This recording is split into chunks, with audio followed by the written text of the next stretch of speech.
A very quick review on torsion of circular shafts, unit number 6 of strength of materials. Torsion means twisting of a structural member when it is loaded by a couple that produces rotation about longitudinal axis. Few important points. Torsion causes rotation of all the fiber about longitudinal or polar axis. Force required for torsion is normal to longitudinal axis having certain eccentricity from centroid. If there are no shear force and no bending moment is present in the structural member, then it will be a case of pure torsion. For pure torsion, shaft is prismatic. If torque applied in non-circular shaft, then warping will occur. A plane section before twisting remains plane after twisting. Torsion equation: T by J is equal to tau by R is equal to G theta by L, where tau is shear stress, R is distance from center of shaft, D is diameter of shaft, T is torque, J is polar moment of inertia, G shear modulus, theta is angle of twist, and L is length of shaft.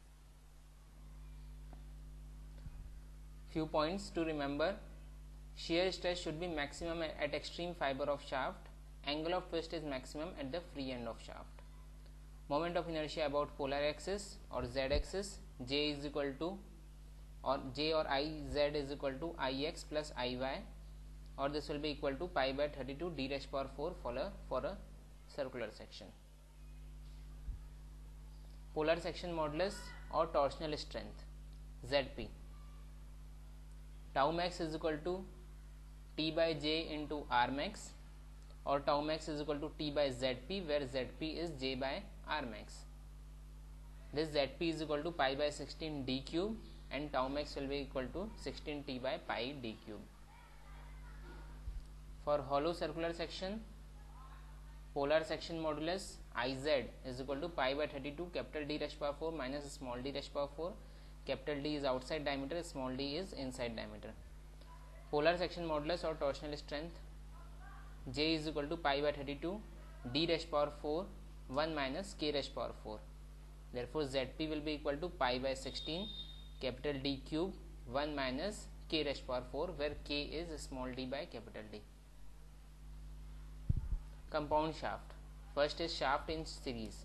So when two or more shafts are connected in series, then total angular deformation theta is equal to theta 1 plus theta 2, where theta 1 is angular deformation of first shaft, theta 2 angular deformation of second shaft.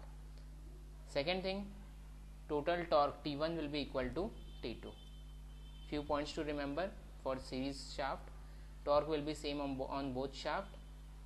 Total angular deformation of free end of shaft from fixed end will be equal to sum of angular deformation of first shaft and angular deformation of second shaft.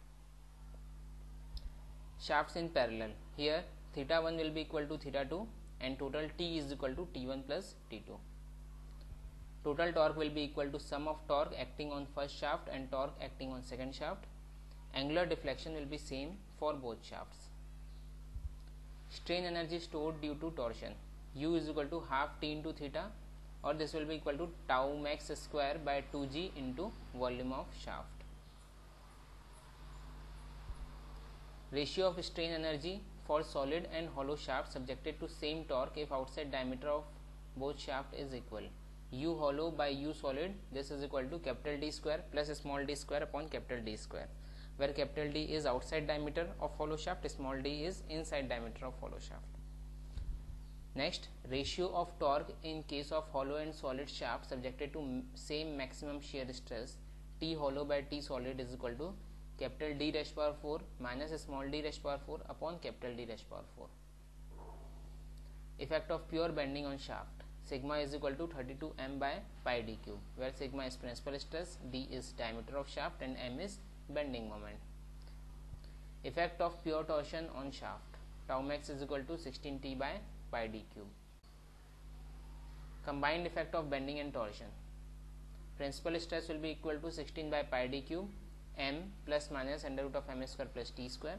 Maximum shear stress is equal to 16 by pi d cube under root of m square plus t square. Equivalent bending moment is equal to half m plus under root of m square plus t square, and equivalent twisting moment or equivalent torque is equal to under root of m square plus t square. Thank you.